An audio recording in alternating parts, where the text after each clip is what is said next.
This is the Good Neighbor Podcast, the place where local businesses and neighbors come together. Here's your host, Jeff Gardner. Welcome to the Good Neighbor Podcast. Today we have another good neighbor on, Ashley Sirianni with Empire Organizing and Cleaning Services. Ashley, welcome to the show. Thank you for having me. I'm super excited. Love to have you on the show. Yeah, I'm looking forward to this conversation. Something I didn't talk about before the pre-show, is everybody that comes on gets nominated in some way. So nominated by the public, which you were through our social media channels and a number of other ways. And then many guests are nominated by previous guests. So it's kind of one of our secret sauces to the show is I'd love to just pick the people that I want to talk to all day, but we want to give the audience what they're looking for. So everybody is based on a nomination. That's kind of one of the cool things that we really decided we needed to do. So somebody out there wants to hear what you have to say outside of me. So let's dive right into it. Okay. Tell us what you do. What is your business, Ashley? So my official title would be professional organizer. I'm part of the professional organizers in Canada. And I basically go into your home and make sense out of whatever mess, chaos, pile that you don't want to deal with. I coach you through that process and make everything function and flow, take away donations, coordinate garbage removal. And it's a fascinating industry. I work with people very intimately. Obviously, I'm going into your home. I'm touching all of your stuff. And stuff is very emotional for people. Mm-hmm. So, it's just stuff. Yeah, it is just stuff. But it's also got a lot of attachments, stories, emotions. And I'm sure we'll get into that. So that's what I do, the long and the short of it.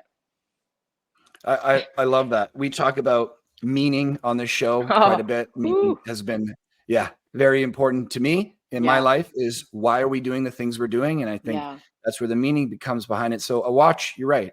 It's just a watch, or a pair of shoes is just a pair of shoes.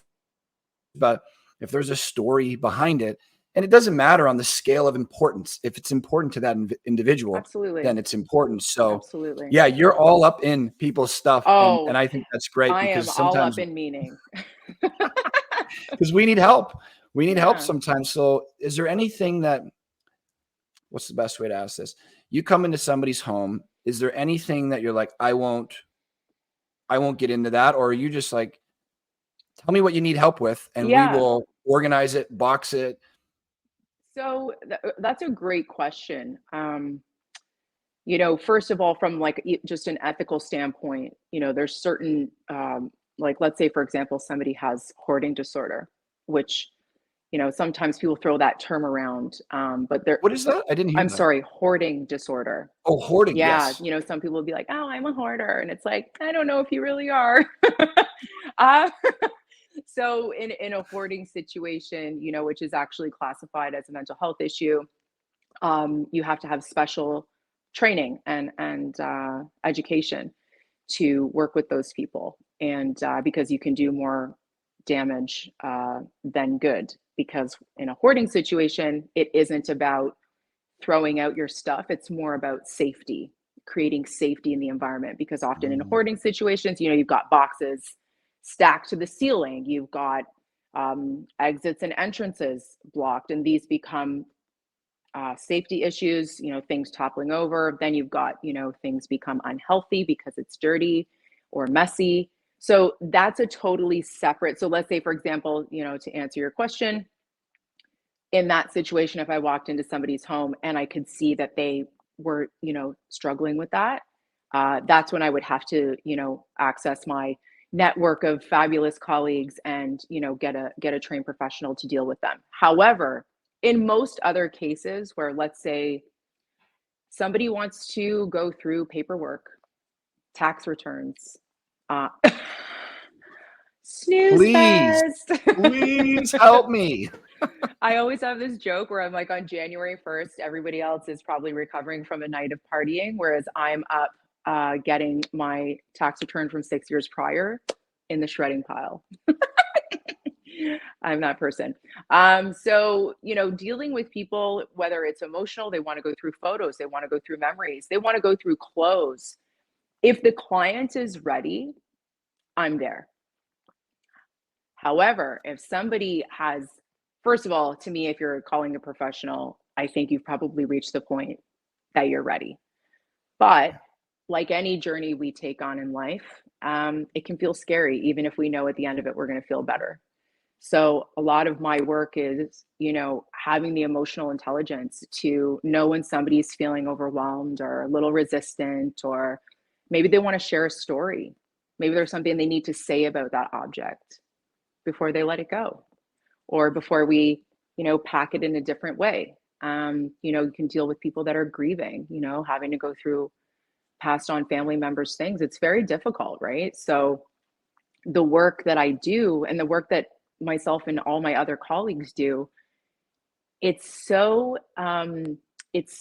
specific because you work with people so intimately. So let's say somebody even wants to just do something fun. They want to organize their closet. They want to take on a new style.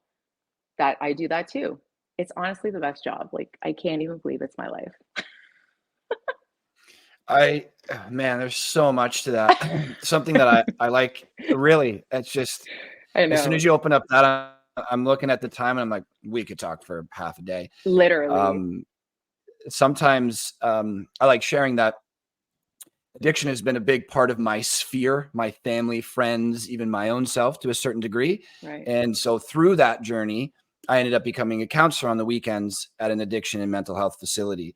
And that was just my way to kind of give back and feel a greater sense of purpose to something beyond me. I never thought it would make me a better business leader or a better boss or a better consultant, because I didn't know what I didn't know about psychology and how it's everything is dipped in it. Really, if you want to go that way, if you want to peel back the layers to the onion, 1,000,000%. organizing, doing what you do. Some people may hear that and they're like, put clothes in a box, mark the box and get it out. And yeah, that's a very kind of methodical and robotic way. In theory, that sounds like what it should be for me.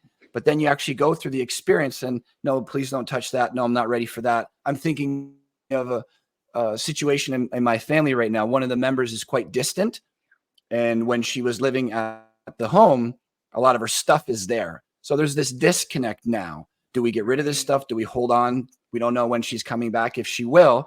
A lot of them are childhood memories, but every time my parents walk past them, there's that emotional kind of stab. So the big part of me is like closure. That chapter is closed. Maybe keep a couple of things, but I feel like this is causing more harm than good. To have a professional to explain to them objectively what is happening here rather than that biased opinion. Here's the beneficial results that you could have of this. Here's the potential side effects and negative results. But just space, clearing out your environment and providing space in your environment can often do that to the mind. Certainly has for me. So it's like you are a psychologist that helps people organize is basically what I just heard, like a therapist in a way. And it's so cool that you're able to do that. Thank you. It's really, and I'm a big energy person. Everything is energy first. Everything, even just the creation of all of this was once energy. And our space holds energy, dictates energy, blocks energy, welcomes energy. Objects hold energy, they hold weight. And when we think, even a simple example that I see this all the time. Oh, those are the clothes for when I lose weight. Yeah. So here's the irony. Love it. On one hand, it's motivation, right? But oftentimes when we look at those clothes, we go, I'm not there and I can't wear them. So now what's happening from an energetic standpoint is you're going into a place of resistance. So now you're actually creating a further distance to your goal. Mm-hmm. I can't get here if I don't accept where I am here.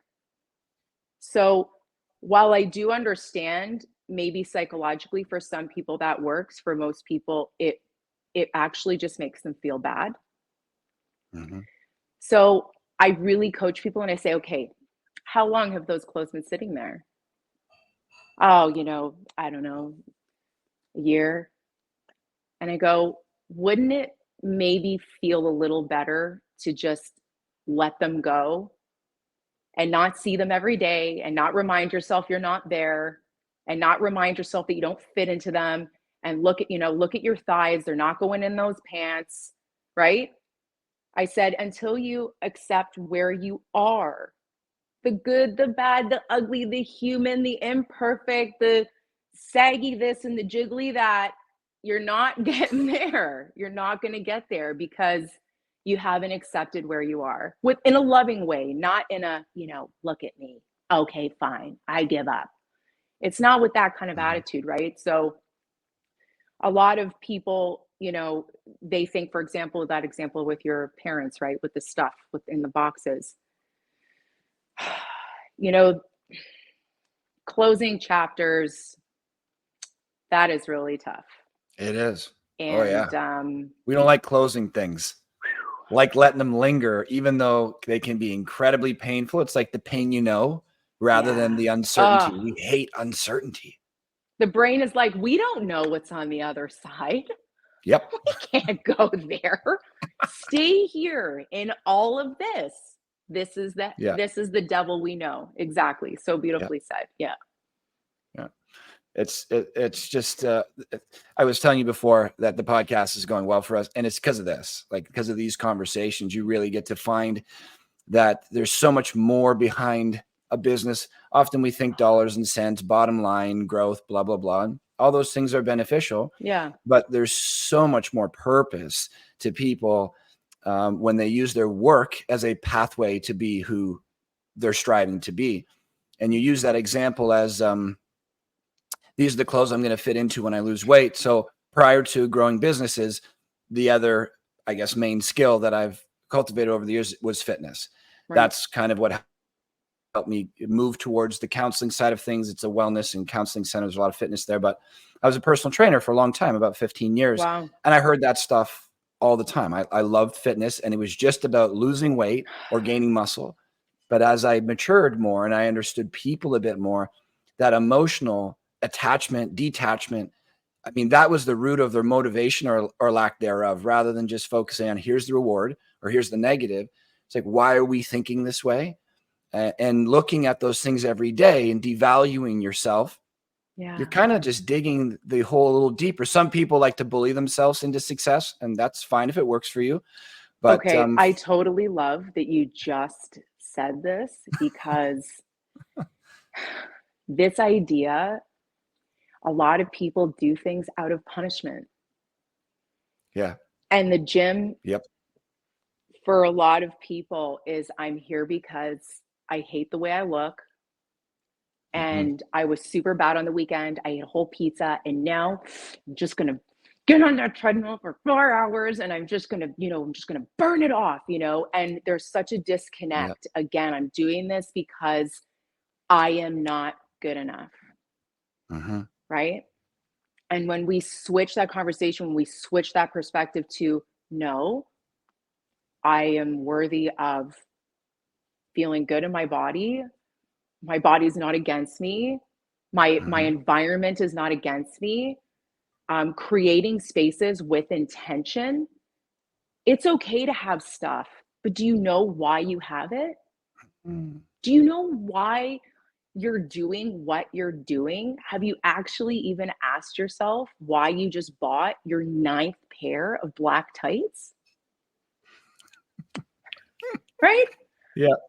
So I actually get so excited. I'm buzzing right now. Like my body is humming, because I know how much this work has changed my own life in every regard. If you came into my place, I could tell you exactly why that thing is there, where it came from, why I have it, why I like it. Now, human Ashley, non-organizer Ashley, I have my keepy bins. Yeah.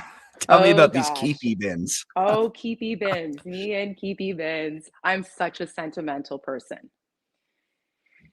Uh, and everything to me has meaning. And Mm, I lost my mom 8 years ago. And so now everything, everything had meaning. Now, I don't, please don't get me wrong. I'm not sharing that to, invoke like, sympathy or anything or sure. pity or anything like that. But I'm just saying Just your story.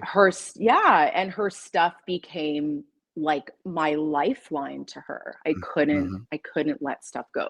So as I went on this journey in my own life, and it was actually my sister that gave me the permission that I didn't need to hang on to everything. That the best things Mm, about mom were actually our memories and what was in our heart. So it started off slow. I got rid of things that were, maybe quite far removed from her, and then as time went on, I became more and more comfortable with letting go, just letting go in general, whether it was clothes or ideas or feelings or objects. Um, and my keepsake bins, I have like 8 of them, and they're like those big Tupperwares. mhm. 'Kay. And recently was like, I think there's a little too much in there, and I'm going to go through them. I'm going to go through them. So, and I also recently decided I'm not having kids. So, also, too, this conversation of who do we keep things for? Like, Right. who are we keeping it for? What, who's going to look at this stuff when I'm gone? And it's not, again, not putting, my, wonderful life story down or saying that it didn't matter. It's just, when I'm gone, really, like, I look at the stuff that my mom kept of her childhood, and it matters to us because my sister and I look at it. And it's a super cool story to have that insight into her life. But if I've chosen not to have children, who's going to look at it? So now I'm going to be going through those keepsakes with a new lens, with a new perspective. And that's the beautiful thing about as we evolve, we're ready to maybe let go of certain things, move on from certain things, and we can see it with new eyes, right? As we change. And then you Mhm. also just become like, well, I can't take it with me. So, yeah, it's a cool thing, but I don't really need it. Would I pay to move this item? Interesting. Something that comes to mind right away, like we're on question number 1, just so you know. Oh my word. Okay. I mean, luckily we don't have 30 questions, but I tend to go off and, you get this one opportunity to really, really get to know people. It's a very a beautiful Feel like you and experience I in could many cases. probably talk for 3 hours. So you know what? Just keep it moving. We'll pump these out like Yeah. it's a pizza joint. Before we go on to the next one, I look at character leaves clues, skills leave clues. If you and I have the same skill, you may be able to recognize it in somebody else. Spiritual practices often intertwined with philosophy in some way are a big part of my life. I have my rules for life tattooed on the arm. One of them, number 9, is let go. So when you're talking about letting go, I'm like, it's on my arm because I struggle with it and I need the reminder. But you seem like a spiritual And person as soon as you started interestingly, talking about, yeah. number 9 in numerology Yeah. is closing of a chapter. It's finality. So I just love that you have let go as That number was 9. luck. Sorry, I had to say that. Please go That ahead. is very cool. And look at the things you learn. I did not know that, but you seem like you have spiritual practices in your life. Yes. Yeah. Do you think that Without has a made you doubt. more effective at your work? Yeah. Yeah. Oh, Yeah. it's paramount. It's foundational. Yeah. Yeah. It's amazing. Okay. Even though you've already alluded to a big portion of this, I don't think you answered the question directly because I didn't ask it yet. So I'm going to ask it. What made you Okay. get into this? Like, what's the why behind what you do? Did you always know? So, Was this something that you just got into and mm, got good at and you really liked? What's the story? little column A, little column B. Necessity Mhm, played a very big role. I had sort of hit a mhm, financial block in my life a few years ago, mhm, and I was working with a hypnotherapist at the time, and she mm, asked me, what do I do in my spare time? And I was like, Huma, what does this have to do with me making some money? And she was like, just answer the question. What do you do in your spare time? I was like, well, I like cleaning and organizing things. And she was like, so do that. And I was like, you're joking. You're kidding. She was like, no, your homework this weekend is to go make $50 at cleaning something or organizing something. And so I put, a picture of myself up on the next door neighborhood app. And it was off to the races ever since then. So I actually started out predominantly doing cleaning. And I'm super good at it. You know, I have a European background. So my nana and my nana taught me a lot of amazing, tips and tricks. And I've just generally speaking, been, a clean and organized person. So it's just sort of been a part of my life. And then as I was cleaning, I noticed how difficult it was to clean when people had stuff everywhere. Cleaning is not fun when you have knick-knack, paddywhacks all over the place. You got to move this, you got to sort this, you got to step over that, you got to, oh my goodness. And how many shampoos does a person need? How many eye creams? How many detergents? Like, it's just, I started to tell clients, like, yeah, so this is expired. Like, can we just throw it out? Or, hey, I've cleaned around the shampoo bottle for the past 8 months. Can I throw it out? Like, you're evidently not using this stuff, right? So then it just naturally started to shift into doing more organizing, which really is it's my passion. I really do love it. I just love it. I'm actually disappointed there's no more closets in my house to organize. So you are doing what you love then. Your hypnotherapist is bang on. You know, it's so interesting.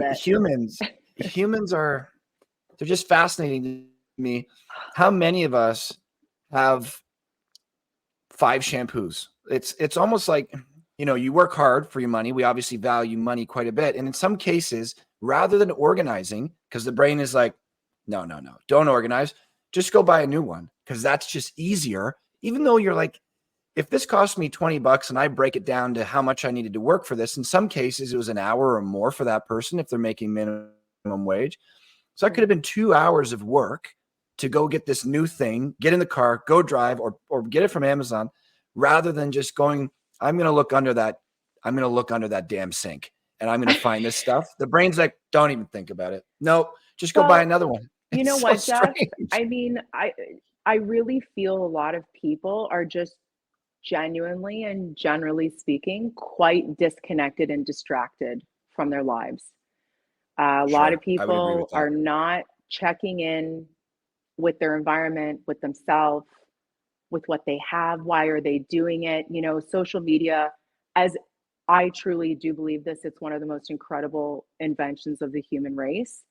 But if it's not used in the right way, it can really invoke feelings of lack, insecurity. If I don't have this, if I don't use this, I'm not good enough. My house isn't good enough. My face isn't good enough. My kids aren't good enough. And rather than, again, choosing from a place of love or faith, we're choosing from a place of, if I don't buy this and my cupboards don't look like that, nobody's going to like me. Nobody's going to want to come over here. They're going to look in my closets. They're going to see what a disaster I am. I'm going to have nobody. And it's like this, like, funny, I'm making it funny. But it's just, I see it because I see it in people's homes. I know when you are not checked in with yourself because your environment is very disjointed.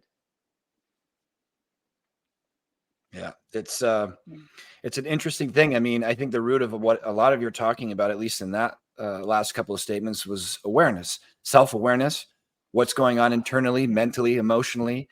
And then often that is projected onto your environment, how you treat people.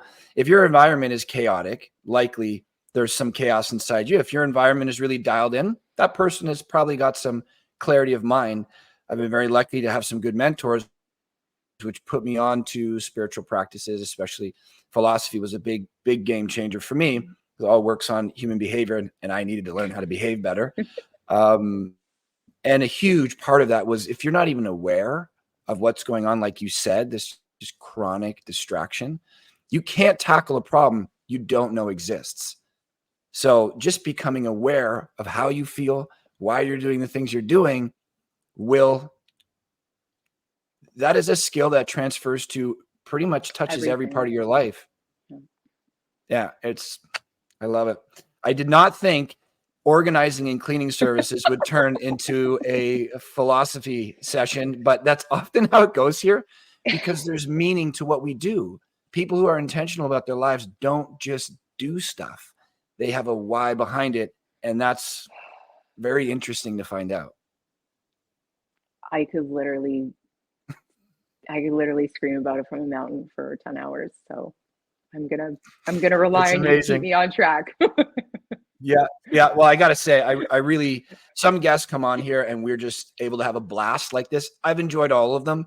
There's on a spectrum though, some of them, especially that they're in my wheelhouse or my speed kind of thing, which you absolutely are. They're just super enjoyable and time flies by. But something that, most of the businesses we bring on here, many of them, or at least from that industry, are top clients of ours. That's what we're niched down to. So cleaning services certainly are some of our top categories. Organizing is something I'm much less familiar with. So the next question is really talking about what kind of myths or misconceptions are out there that people have in their mind about this industry. I'm unfamiliar of any right now. So, enlighten us. Just a couple off the top of my head. That an organizer is only for wealthy people. Not to say, listen, I'm not saying it's not a service that costs money. It does. But it's not just for come and organize my giant walk-in closet with all of my designer shoes. Like, it's not that, anybody, whether you're single, you're a mom, for a lot of people, Jeff, time is the issue. It's not that people don't want to, they just are run ragged and need help with time, right? So this stuff is accessible to everybody, any income level. We have, again, of course, there's organizers that charge what they do because of, their extensive experience or their clientele or, very niche service they provide. There's other organizers that don't charge a ton of money per hour, but these services are definitely accessible to anybody who would need them. So I encourage people, you can obviously visit, professional organizers in Canada, their website. They have find an organizer function in the website. So if you need somebody, you can do that. And then something I just really want to dispel generally about organizing is that people think they need to have this like aesthetic when it comes to organizing, that you have to have matching bins and labels and plastic dividers and all of this rigmarole. It's like, these like refrigerator thing, you see on TikTok and all that, and they're filling everything up and then they're clicking it in and it's like, I want to do that. I want to do that. I remember one time I was doing a busy mom, 3 kids, her pantry, and she had bought all of this rigmarole that I was just describing. And I was like, can I just ask you honestly, do you actually have time to fill all of these up and throw all the packaging out and click it all into place? She goes, no, I don't.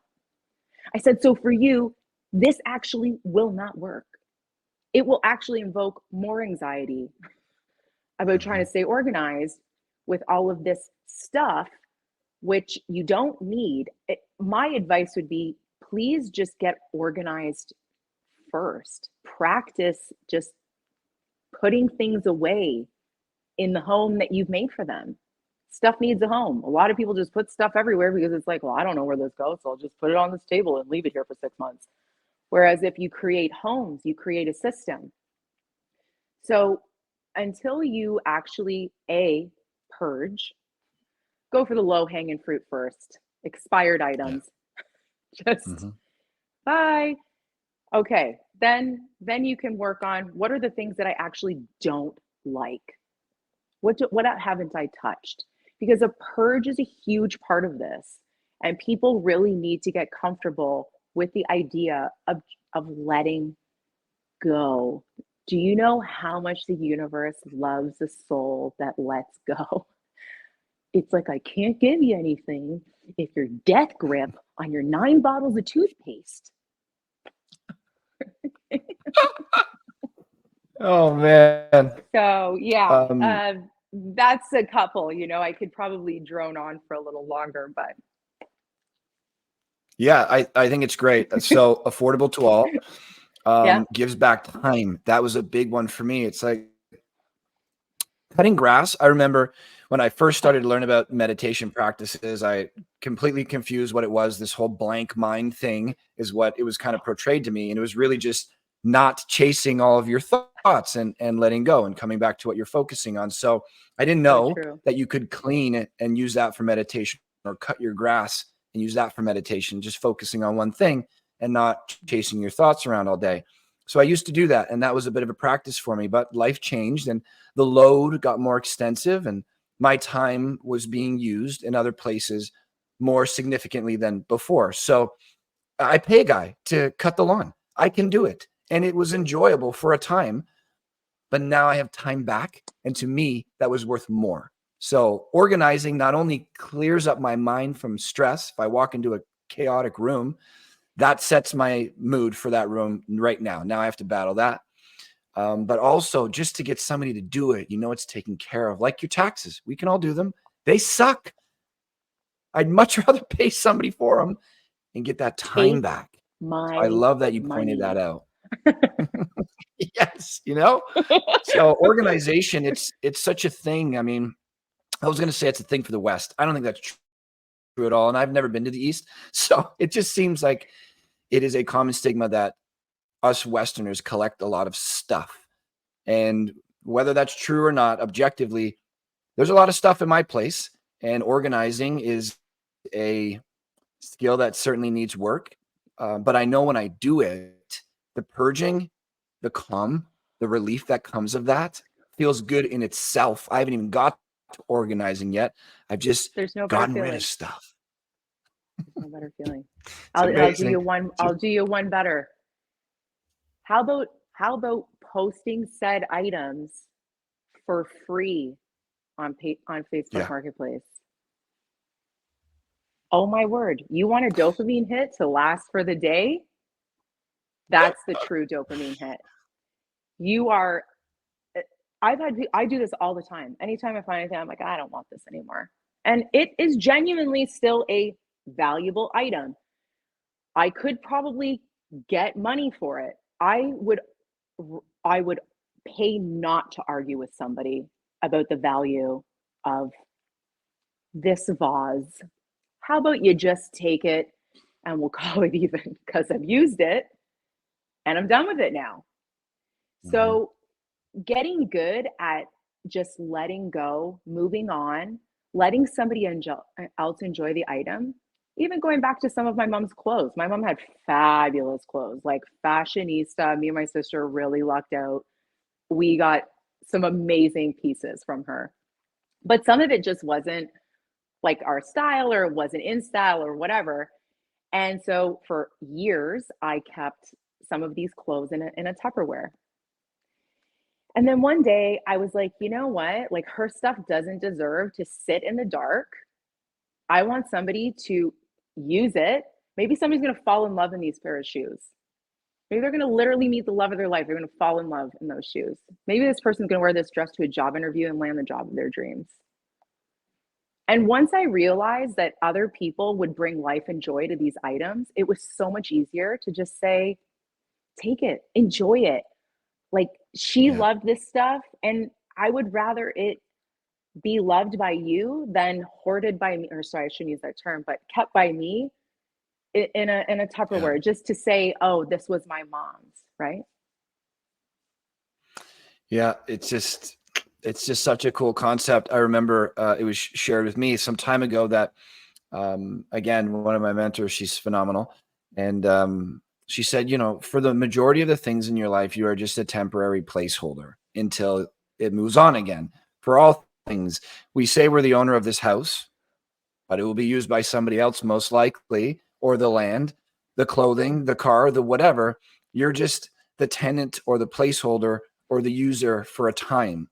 And then it goes on to somebody else. And by you kind of revealing that to us, now we have that awareness that it can bring joy to somebody else beyond you, which I think would help in the letting go process or the moving it on rather than it's going in the garbage or this is being destroyed or this is not good. It's I'm passing it on to the next person, which could bring them the joy that it brought me.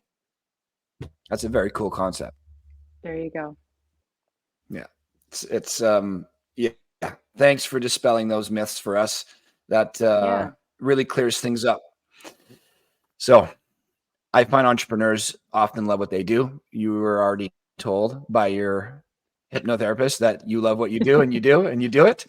Outside of work, what does Ashley get up to for fun? What do you do? Weekends, evenings, whatever. You can find me with my heating pad on, watching my programs with my fiance and my dog. You know, I'm pretty low key these days. I'm really on as I currently sit here and have this conversation with you, I'm really on a self-development journey right now. So you know, I'm sort of really doing that. I'm working with a professional, like, mentor, healer. I call her my wizard. She's actually a wizard. So they can be I'm really just magical. Magic is real, Jeff. It like actually yes, is. And I wouldn't believe it if I didn't see it in my own life. But I have, and I'm truly, truly grateful that I'm even, she said something so beautiful to me. She goes, to be in a place to heal is actually a really beautiful sign of good karma. So ooh, I like that. So that's what I'm doing. I'm working on Ashley. I'm working on my spiritual development, and I've been through a lot in my life, and I operated from a place of fear for probably a good portion of it. So I don't know that I ever really heard my soul. I don't know that I ever heard or had any connection with that. So now that I'm finally in a place, where I feel safe enough to unpack certain things and go through certain things, that's really, really my focus. So yeah, sure. I'll go out every once in a while. I love going for a good meal but really it's about, connecting with people on a deeper level, my family on a deeper level, and myself on a deeper level. Most important journey any of us will ever take, in my opinion, and probably the toughest. Amen. And probably the most rewarding, and it never ends. There's no summit. I actually don't know. I could have said it better. So yeah. If somebody pitched me on that, they're like, this will take you into your last day, which you don't know when it is. It'll be extremely painful. You'll have to work extremely hard. There will be some rewarding moments. Are you in? I don't know that I would have said yes if they pitched it to me that way, but for whatever reason, a lot of us find ourselves doing that. That discovery of self is a lifelong thing and extremely fulfilling, also very challenging.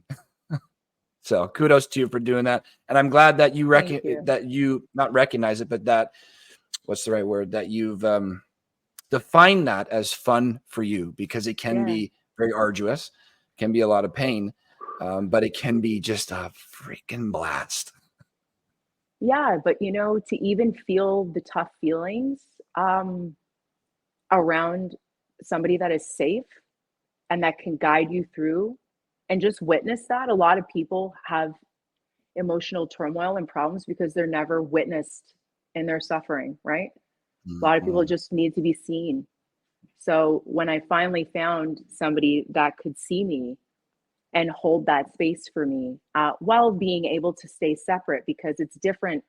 When you rely on a friend or a family member, there's a lot of emotional ties and it can be very difficult or exhausting for them, right? So, the fact that I found a healer that could hold that space for me. I describe it as letting a bomb go off underwater, so nobody gets hurt. Right. I'm not Yeah. here to, You release it. yeah, Yeah. I'm not here to inflict more. I'm here to feel what I need to feel, honor it, and then I really would like to let go and move on.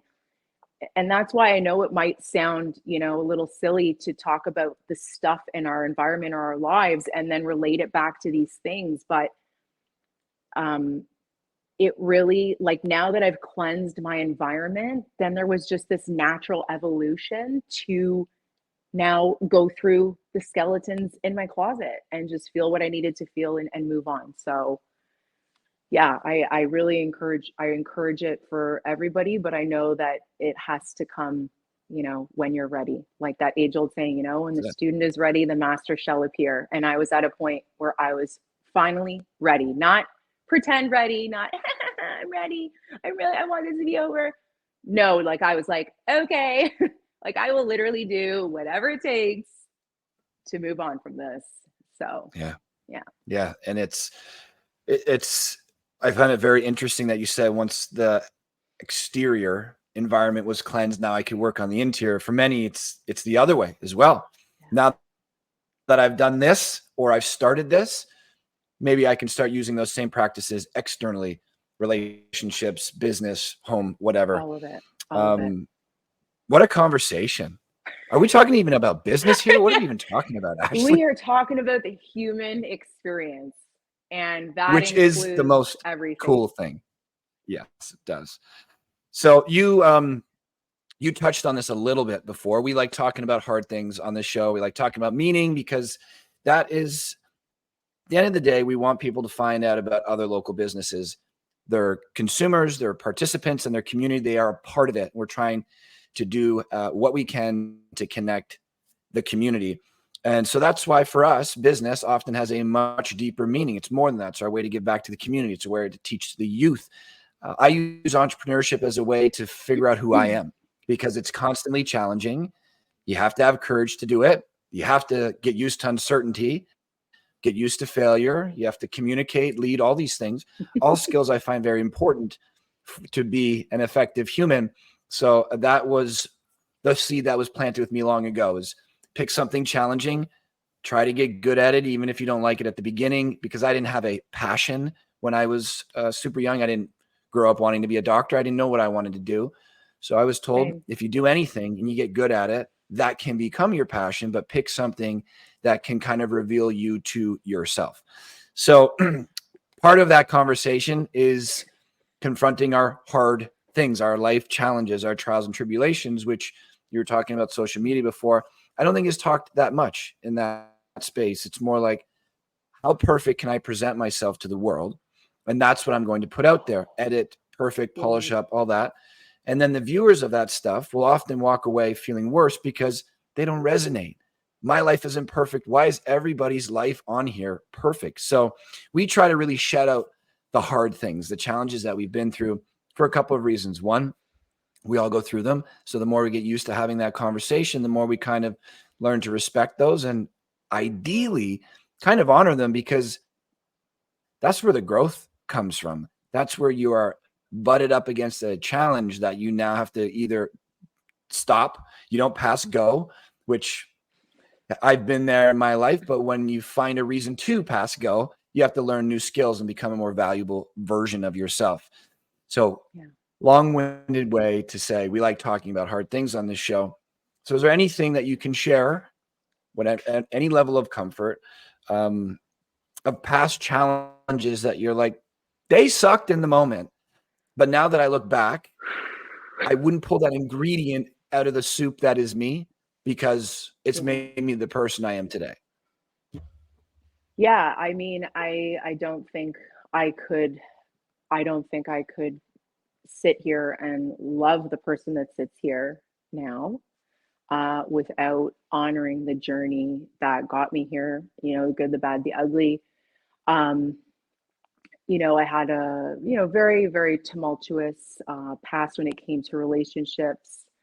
And, but that was bred out of, some chaos around my family. My mom struggled with mental health issues and ultimately ended up taking her life in 2015. I'm So sorry to hear that. thank you. That's tough. Thank you. Yeah, no, it was, I was irreversibly a different person from that moment on.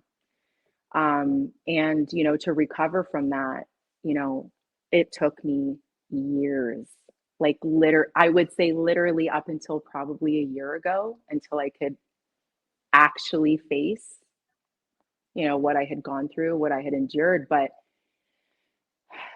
sometimes failure can feel, and I understand why people are so, averse to failure because it can feel like life or death. And in some situations, Mhm. Jeff, it legitimately is life or death.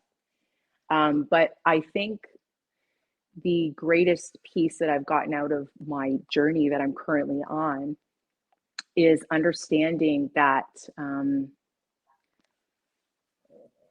all of it is for your highest and best good. And I don't know that I could have said this until this moment because if somebody would have told me that that experience was for my highest good, I would have told you to go fly a kite respectfully. So um, that was, yeah, I mean, that would definitely be, that's a shaping moment of my life. And I'd be lying to you if I said otherwise. So, yeah. I really appreciate you sharing that with us. I can't imagine a Yeah, no tougher worries. moment. Yeah. But again, as tough as it is to say in the moment, probably, I experience this a lot over at the clinic on the weekend is somebody goes through some very challenging things, some trauma in some way. And I said, Yeah. it may be tough to recognize this right now, but you can choose to look at this as being presented with an opportunity, even if it's just to learn how to grieve better. There will be more moments of grieving in our life, and that can be a huge sticking point that can last decades for Yeah. somebody. You will have to do that again. So even that, just grieving better or communicating better, whatever it is, the hardest moments of my life have certainly provided the most amount of growth. And Yeah. especially when I was younger, I would have said, I am not happy to be here. If you could take me out of this, take me out of this. Now these challenging moments, because I've been through many, are getting a little less of, okay, I'm not doing everything I can to avoid this. I'm not doing everything I can to Yeah. remove myself from this because I know that something Yes. really good could happen even if I can't see it. So Yeah. that Yeah. that means a lot to share what you did. And again, sorry for Yeah. going And through that, but I'm happy. thank you. Thank you. And I hope I hope I didn't, I know it's a heavy thing to say and it can feel really heavy. So I want to say sorry to everybody who's going to watch this and be We like, like oh, to damn. have you on this Okay. show. We did not realize this girl was going to drop that bomb, 48 minutes in, but here we are. So yeah, but that's my life. That's my story. So, but I'm still here. And, my mom is incredibly proud how her daughters have not only survived that experience, but Mhm. have thrived and have become we became the women that she raised us to be. So I think that's actually incredible because it shows just how incredible of a human she was to raise kids to be able to endure um, a very traumatic and shocking event like that. We didn't rise above that or move on from it because she didn't love us, right? She was incredible parent. And yeah, she had her flaws like anybody who doesn't. But I'm very proud of how far I've come, how far my sisters have come, and ultimately to be able to even sit on this show with you and be able to say this stuff to you without crying. Like I wouldn't have been able to even say this stuff 6 months ago without bursting into tears. So yay me. Yeah, seriously, because I'm a crier, and your strength Oh, made it I'm a possible for me crier. not I'm to. a crier. Oh my god, I'm such a Aw. crybaby all the time. But no, we like to have you on the show, and it's really just about even though at the end of the day, we're talking about helping businesses, but as I said, there's a deeper meaning to that. It's really sharing that human experience, and heavy is a part of that. So, that story represents that, and what can come from facing it.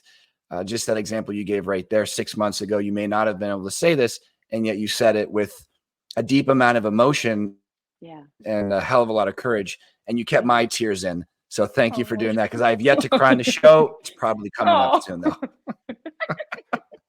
I just love talking about these things, and emotions is yeah.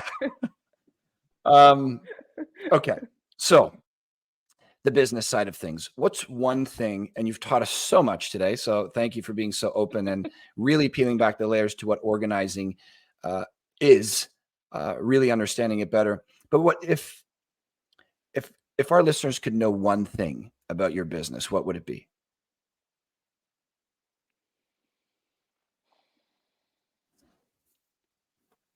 It's the helper you never thought you could have. You don't have to do everything by yourself. You actually can't do everything by yourself. There's just not enough hours in the day, and we need help. To not ask for help when you need it is sparkle, a trauma response. It's a way to cocoon ourselves from being let down, being hurt, showing people the ugly sides of ourselves. A lot of clients, when I go in, they'll, oh, don't judge me, or oh my gosh, I'm gonna get to that. Haha, I'm gonna, and there's shame, right? But I think when people can get past the thing and say, I need help, and we're here to help, whether it's me or somebody else, what a wonderful feeling, to give yourself that chance. Mm-hmm. Yeah, it is. Businesses solve problems. Think beyond the money. Think about how it can increase the quality of your life. I think is the goal here with so many businesses. Yeah. It really is that. It's an opportunity to, you work for your money, and money is important, but it isn't the end all be all, just accumulating wealth to one day die and it can't come with you. So, setting aside a portion of your wealth to be like, maybe this can help bring up my life a little bit. My example with the cutting of the grass, that gives me another 2.5 hours a week. I don't have to stress about it. That's worth the money on its own. But now that 2.5 hours can go towards something that I enjoy. Yeah. Agreed. Very cool. So I leave this out of the questionnaire, although you've already shared so much. But it's my secret question.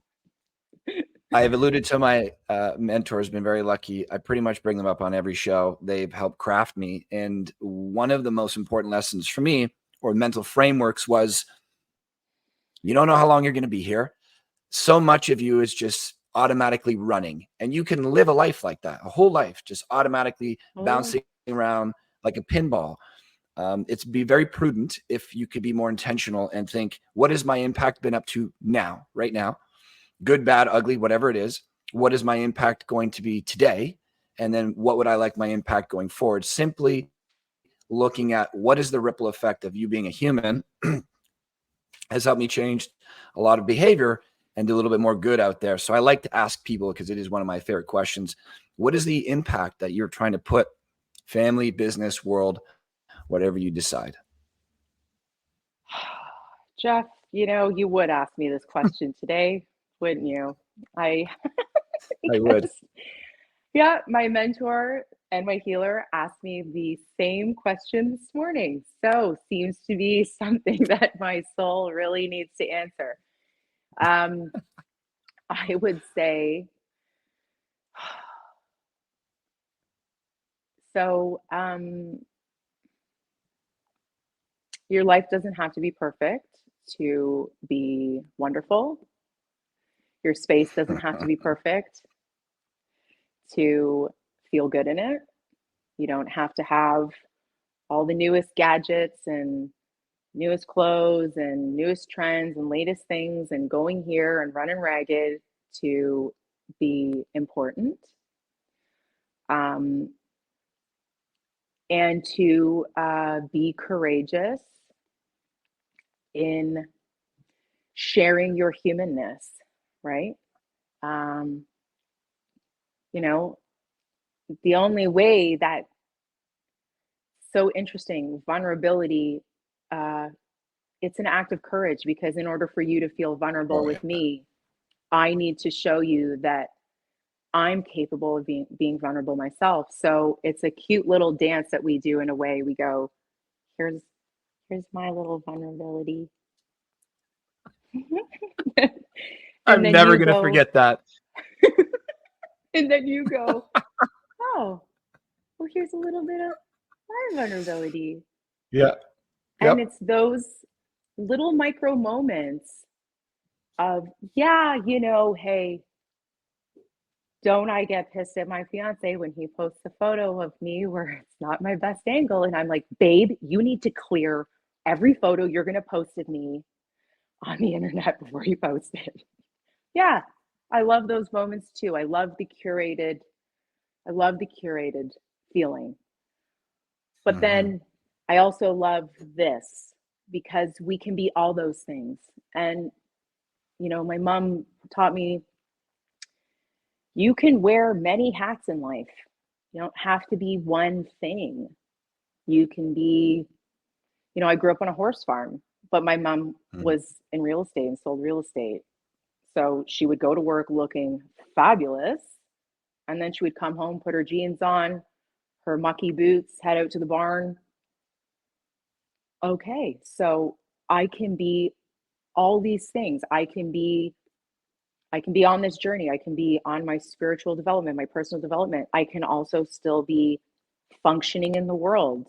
I can still be, a sister, a daughter, a partner. I can be in need of healing, but still sharing with people how I'm currently healing or have healed. So, like, we can be many things. And I think just having that courage to share your real human experience, is what makes this place worthwhile. Like, Yeah. I just refuse to believe it's about toilet paper sales at Walmart. I just refuse. So I love how that was the example. Yeah, we struggle with fear. Holy moly. What a statement. We struggle with fear. And as soon as you're being vulnerable, you're simply saying, yeah, I have this fear, but I'm going to move through it anyways, rather than being like, I'm fearless. No, we're not. no, We all have fears, yeah, some type. But if you can say, through this fear, through doing this thing of uncertainty, whatever it is, there is some good on the other side. And that vulnerability is a strength hugely.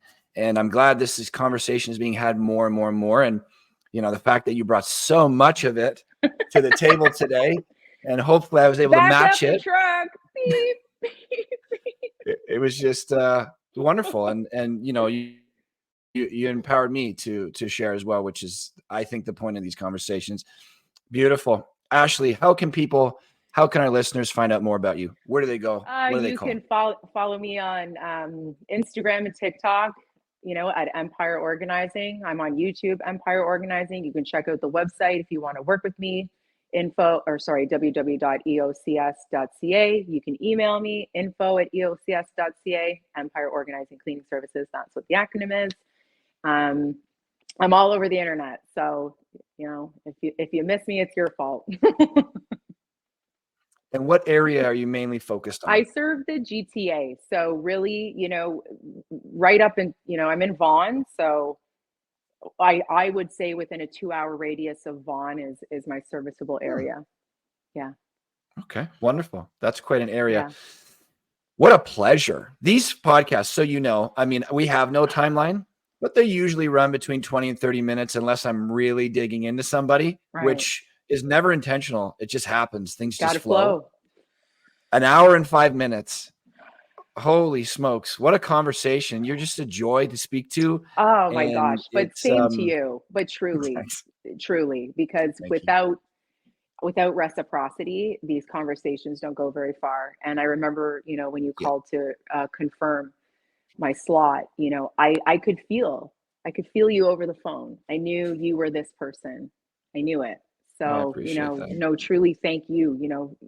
People that interview people that are hosts, they have to create the space. They have to give the space. They have to be incredible listeners, and you really filled that. So thank you for this time. I really appreciate that. Kinder words haven't been spoken. That's what we're trying to do here. What a pleasure having you on the show, Ashley. Thank you for coming on. Truly my pleasure. Thank you. Thank you for listening to the Good Neighbor Podcast Midhurst. To nominate your favorite local businesses to be featured on the show, go to gnpmidhurst.com. That's gnpmidhurst.com or call 705-413-3775.